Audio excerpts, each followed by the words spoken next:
Hi everyone, and welcome back to my channel. Today I'm finally going to be getting around to doing the Reading Tics Tag, which I was tagged at by Kelly at Books I'm Not Reading back in February, and the original video was created by Kevin Towle. I will put links to both of their channels down below. I've been focusing for the last month and a half or so, 2 months on writing, researching, gathering photos for editing, and finally now proofreading all of my blog posts for the Blogging from A to Z April Challenge, which I do on 2 blogs. So that obviously took up almost all of my free time, and I haven't been making so many regular videos anymore, so I'm going to get back into that now, including all the tag videos in my queue. So anyway, number one, do you only read at a specific time of day? This varies right now in my life. It just depends what the schedule is, when I have free time, what my priorities are, just things like that. It's not like, oh, I only or mostly read at this particular time of day, although I am always been partial to the graveyard shift and the witching hour that includes for my writing as well, and particularly on Shabbos, the Jewish Sabbath. I do not use my computer from Friday sundown to Saturday nightfall, so I pretty much have all that time open to do my reading, although unfortunately I'm not really in a Jewish community at the moment. Car dependent suburb in the so-called community here, kind of it's not really that good or active or large or vibrant, so I'm basically pretty much on my own all the time at home. I have be all that free time to read, and I know I should get back into a more regular, consistent reading schedule, particularly because most of my channel is booktube related. But anyway, it's just depends what I'm doing that day, or what I have booked out, no pun intended. But do hopefully someday I will eventually get back to maybe booking out 2 hours in the evening or something, if I'm not doing something writing, or maybe start waking up a little bit earlier to get my reading. And then that is something I should work on, more goals and consistency. I particularly love routines, but enough rambling. Number two, do you prefer to read in your work/everyday clothes, or are you partial to reading in PJs or comfy clothes? Whatever I happen to be wearing at the time is what I'm going to be wearing when I'm reading. Although, if I were going to be reading in bed, I might hang out in pajamas or a robe or something like that. But again, number one, I have no hard and fast, this is what I only do or what I most prefer to do. It's just, I roll with the punches. I'm so calm and relaxed. I'm like my maternal grandmother like that. It really skipped a generation. I'm not saying this to make fun of anyone, but I just so much take after my mother's mother. We don't really care about oh, we have to do this and this and this. And my mother's so, oh, you have to do this.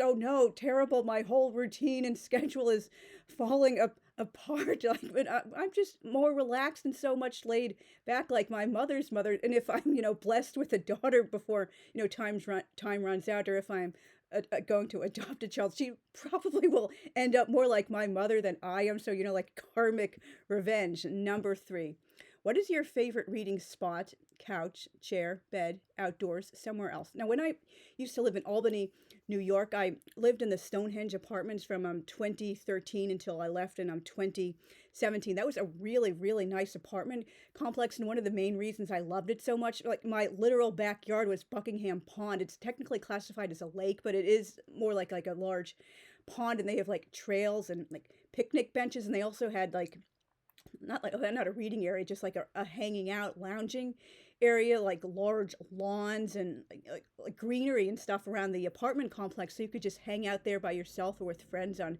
picnic benches. That's really my ideal kind of apartment or condo. So I frequently would go down to the pond and sit at one of the picnic tables, or one of the other picnic tables or chairs, benches, whatever, just around the general property to read. That was such a lovely thing to do, and there were so many lovely libraries in that area. I loved reading outside when the opportunity was offered, and I had a nice blue couch when I was living in Stonehenge. That was fun to sit on and read as well. I would love to get more like a beanbag chair. That would be so awesome. Sometimes I sit on my purple power ball, the stability ball, when I'm reading, but mostly I just sit in this chair.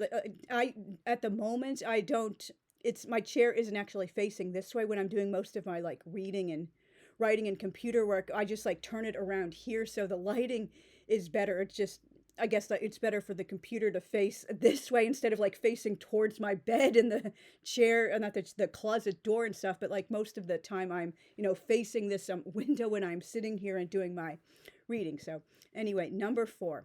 Do you snack while reading, or is this a no-go? Like, I guess I'm kind of, again, like with the other questions, I'm sorry, that's an alert noise from my phone. It's just, I roll with the punches, like whatever I'm doing. I don't particularly, go out of my way. Oh, I'm reading now or I'm writing. I must have a snack. Like I cannot function without this. But, if I happen to be already snacking when I'm reading, or maybe I'm like bringing a book down to read while I'm eating dinner or whatever other meal, again, then I will eat then. But again, it's not really a particularly like hard or fast, so I must have a snack while I am reading, or oh, I'm reading, I better go get a snack or something, or like this particular snack food reminds me of like reading, and I have an association between the two. But again, maybe that is something I need to like do a little bit differently, so I get into like more of like a habit, like learning to associate. Oh, well, of course not like too junky food, but like while I'm eating blueberries now, or like a fruit salad, this is what I associate with my reading, and that can create, I guess, healthy like patterns and stuff like that. I'm no, sorry if this sounds kind of rambly. This video is, completely unscripted, and like, of course, like eating ice cream sundaes are fun, stuff like that, particularly because when I was living in Albany for so long, I was in the local NaNoWriMo group, which met like every month of the year, not just the big Nano month in November and the 2 camp months in April and July. So we would like gather at Denny's, and I did come to associate eating with writing. But anyway, that's like a whole topic for another thing. Number 5. Do you have, or have you ever peeked at the end of a book?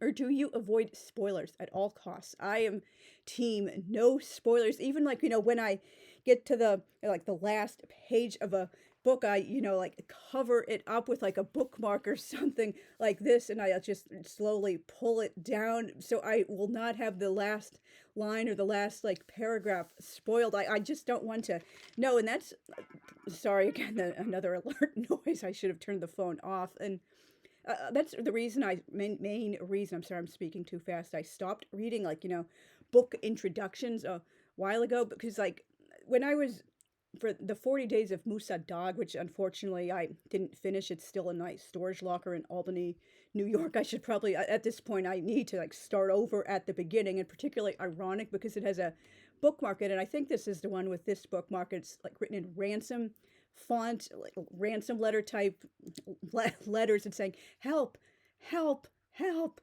I can't move.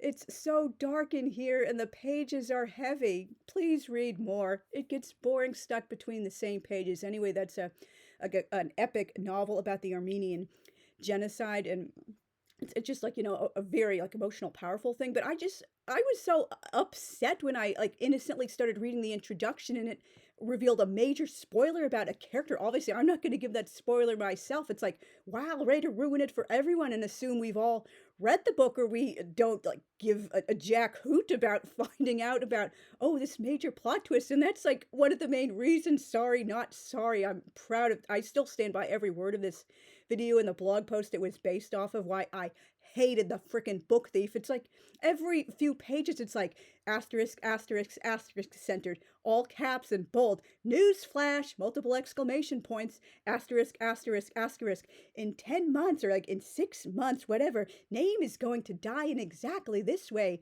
Tee hee hee, you'll never see that one coming. I'm so clever. Everyone praised me as a special snowflake. I used language so uniquely. Like, why would you give away like all these pivotal plot developments? I mean, the book sucked anyway for many, many other reasons. I like ripped it apart in the blog post and video, but like, why would you want to know the ending unless, of course, it's for better or worse, like, I guess a cultural icon. I'm not sure if that's sort of like an archetype. Maybe just like a book, I guess, is so well known. The story is, I guess, like, so much part of the culture, you just can't not know. For example, who doesn't know how Romeo and Juliet or Anna Karenina ends? Like, you have to be living under a rock to not know, even if you've never read a book like that. But if it's not something like that, I just don't like knowing. I feel like it's kind of spoiled and even puts me off of reading it. That's why I hate it. I've ranted about this in multiple videos before. I know this kind of makes me sound like an odd one out because so many other people apparently loved this show, but I am, like a generation above the primary audience for this one, and I'm obviously not a parent of the generation it was intended for. I did not like the PBS show Wishbone. My little brother was watching, like, and particularly because it was on like during dinner, and I just couldn't not like watch it. I like had to just sit there and listen to him like matter-of-factly ruin these books and plays I was really looking forward to reading. I was angry about that. For example, that's why I decided I wasn't going to read Pride and Prejudice. I know I should probably like I should read it at some point eventually in my life, but that for so many years it put me off of reading a lot of these books. It's spoiled. I just felt like, okay, I already know the main plot twist and how it's going to end.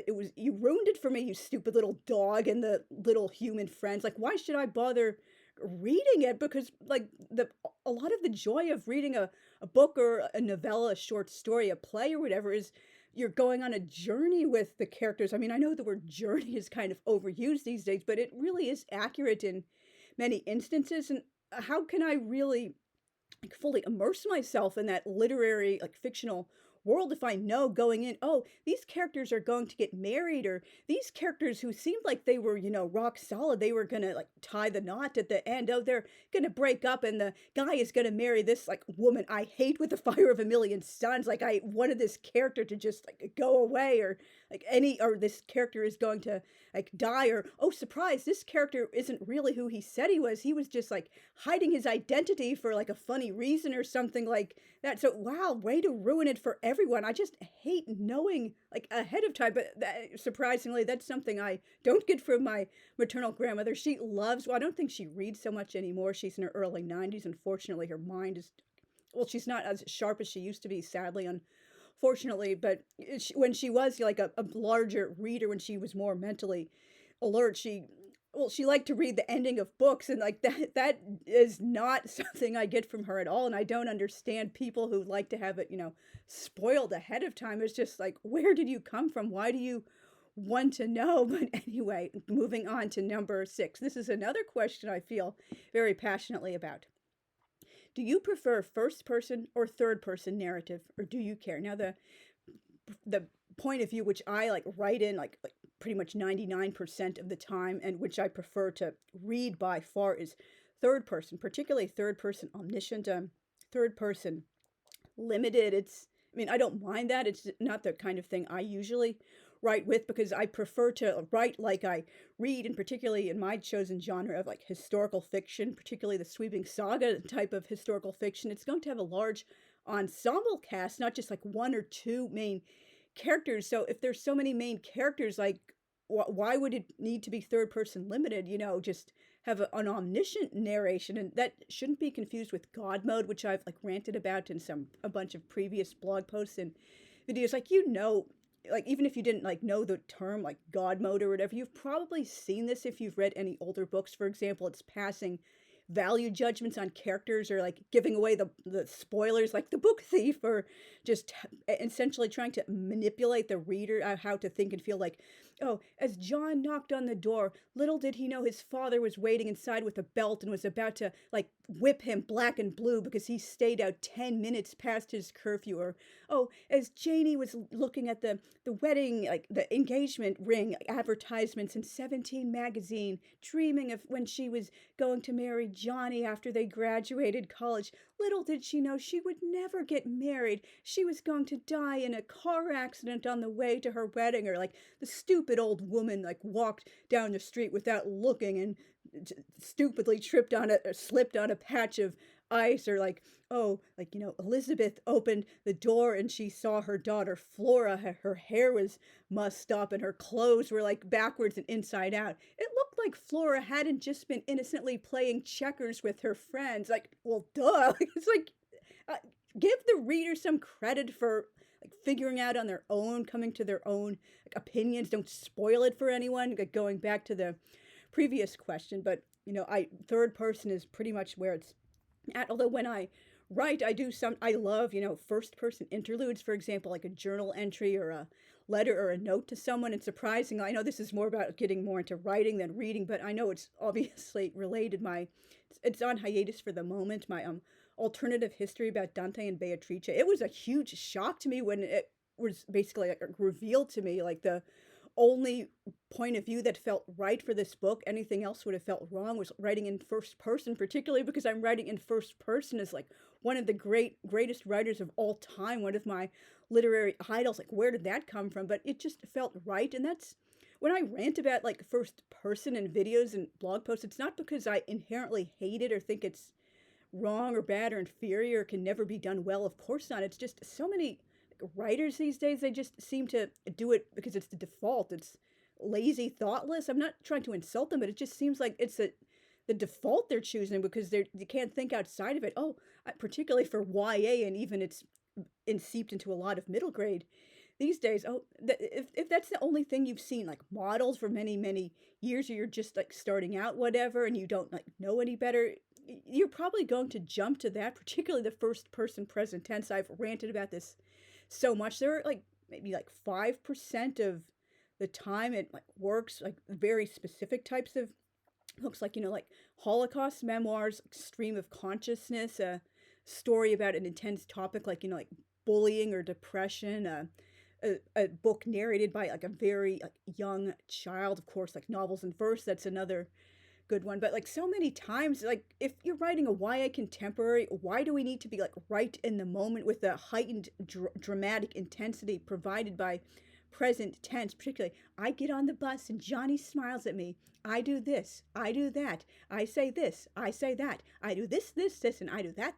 I. Like when you're writing, whatever point of view or tense you're using, or whatever like combination where they're off, like it has to work with the actual story and blend in so much. I have a video from like maybe 2 months or so ago about the top 5 most meaningful, like personally, like great writing compliments I've ever gotten over the years, including several I've gotten multiple times. Maybe I'll put a link to that at the end of this video. And one of them was a blogging friend of mine, Sarah. Unfortunately, she had to step away from blogging and apparently writing because she had really bad pancreatitis. I hope she's like doing well and she's, still alive and with us. But anyway, this is one of the greatest compliments ever. She'd been reading excerpts from this one particular book for a long time on the blog, like the weekly blog hop we were doing on Sundays, Snippet Sunday, or Weekend Writing Warriors. Like one led into the others after the one was discontinued. And anyway, she's like, wow, I had no idea this is in present tense. This is third person present, not first person, because like that,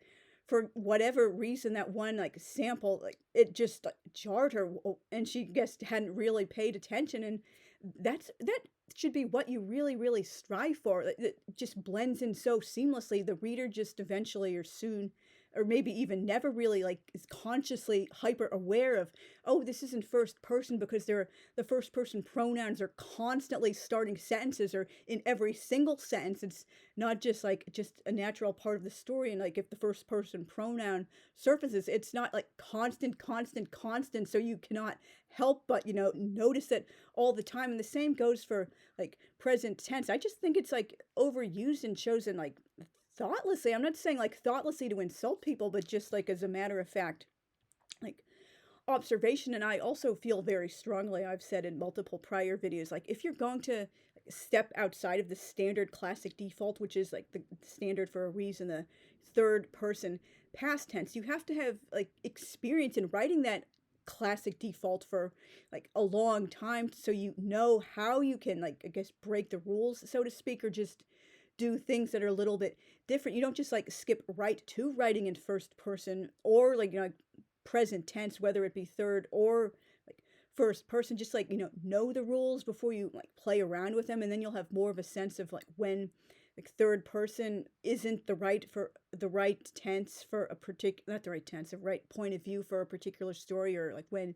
first person is the only tense that would work for it. Not tense on point of view, I'm getting like tense and point of view mixed up, but you get the idea. I just feel like so many writers these days, they just do it thoughtlessly, and that's why my eyes glaze over so many times when I see first person, because it just seems like it's not a conscious decision that like, oh, this story can only be absolutely perfect. It would not work at all unless it is written in first person. And so many of the first person stories, particularly in YA, and even like upper middle grade these days, they're trying to sound like, snarky Holden Caulfield, like rip-offs. They don't even have an original voice, which is particularly not intense or like important, like valid is this video is unscripted. I'm blanking for the word, but particularly, I guess, compelling, something like that integral to the story. Like you have to have a first person narrator who really like stands out, not just like, oh, this is just yet another shallow like YA contemporary like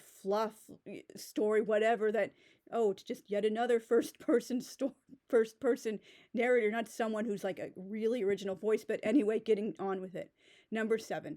Do you read dedications, author's notes, acknowledgements, or do you skip those? I have a whole prior video about my own dedications I've written for my books. I'll guess put a link to that as well at the end of the video. I enjoy reading them. Well, sometimes like they're not all created equal. Sometimes they're just like, a couple of lines like to like name, and we don't know who name is, maybe the person's significant other or a child or something like that. I mean, they can be kind of boring. I like to like elevate mine above like the rest of the crop. For example, many of my books have, multiple dedications. They're like really serious types. For example, like one of them is partially dedicated to my family's first ever computer, the 128K Mac on which I began that story all those years ago. It like felt like a member of the family. It went on vacation with us all the time. I found out later because my father was paranoid it would get stolen, and for many years it was the most expensive possession we had. It taught me a lot about, like the value of money and like the most important things like investments you should buy. And so like, a part of that computer long gone will like always live on in this book, and just like dedicated to all the people who lived through like the world, like shattering, world altering events of 1933 to 1948. And I listed all of them in the one book, which hopefully, if all goes well, like if not, like I'll just push it off to like next year on the same date, which I'm hoping for like a release date on the 6th of August of this year, which is going to be the 80th anniversary of the bombing of Hiroshima. One of the dedications of that book is going to be, to all the hibakusha, the atomic bomb survivors, and the people who died in those barbaric bombs. I know, I'm sorry, I'm getting too political. It's a thing for another video. But anyway, I like to be like original. I like seeing that in other books too. It's not just, oh, to mom and dad, or to my hubby or my wifeykins, or to my darling children, or things like that, or just the laundry listing a bunch of people in the back matter. I like when people get, like original. It's like a miniature story in itself, the front matter, not just like saying,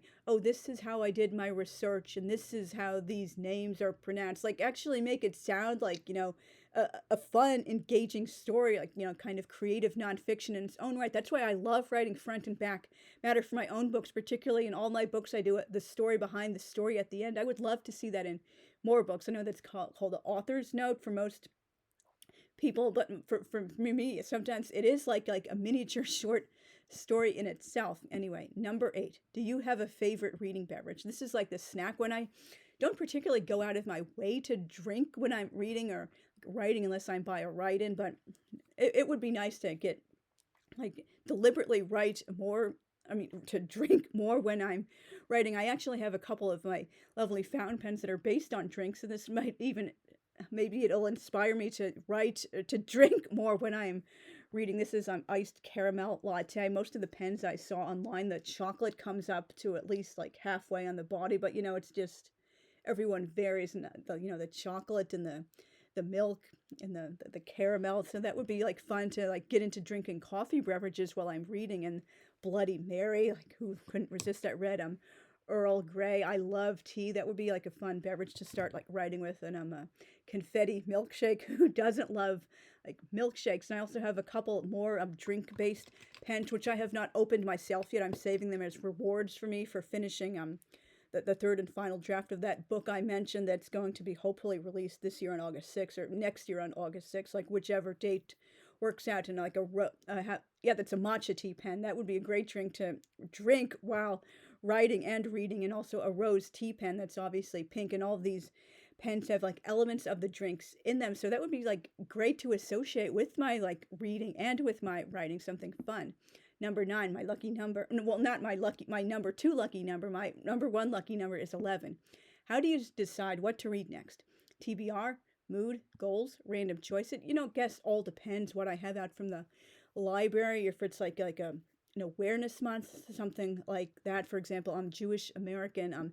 History month is coming up in May. I would love to do a readathon for that, although I'm not, like thinking I'm going to get like hundreds or even like dozens of people, maybe like 5, 10 people if I'm lucky, and I, do that readathon, or if it's like whatever month, like, and it's just like in my mind, for example, like Native American History and Heritage Month, when I've been, a Native American ally since I was 5 or 6 years old, or just like any, like, oh, someone famous or a writer I love has like a landmark like birthday anniversary this year in this month. And so, yeah, that makes me hyper aware, and I'm going to try to read more of that person or about that subject, something like that. Or maybe I'm just going through not a phase, it's kind of an insulting thing to say, but just like a period of like great, like, concentrated interest in a particular topic or writer. Oh, I've got to read him or her or this subject, like as many as I can. That's like when I first got into my favorite writer, Alexander Isaievich Solzhenitsyn, when I was like just barely turned 16 years old. I had to gulp down like all of his books I could find through the library. And then again, I read most of the rest of his books when I was 19 in another big concentrated burst. And I read most of the rest when I was, I think, like 21 or so, when I was away at UMass. I've pretty much read like almost everything of his, and I'm really glad the final 2 books of his like epic Red Wheel cycle are finally going to be like translated into English. But I should do a whole like separate video about him. I love him so much. He's one of my heroes as well as one of my favorite writers. It's just like unfortunate his last like completed book in his lifetime, 200 Years Together. It's like, wow, what a way to tarnish a legacy, dude. That you weren't the right person to write that book, or at most you should have like co-written it with like an actual like Jewish Russian, instead of just putting your own like his kind of historically revisionist, like sketchy point of view on the subject that like really wasn't yours to be like talking as an expert on. But anyway, I digress. So yeah, that's just it varies between like TBR, random choice, or whatever. Number 10 finally is,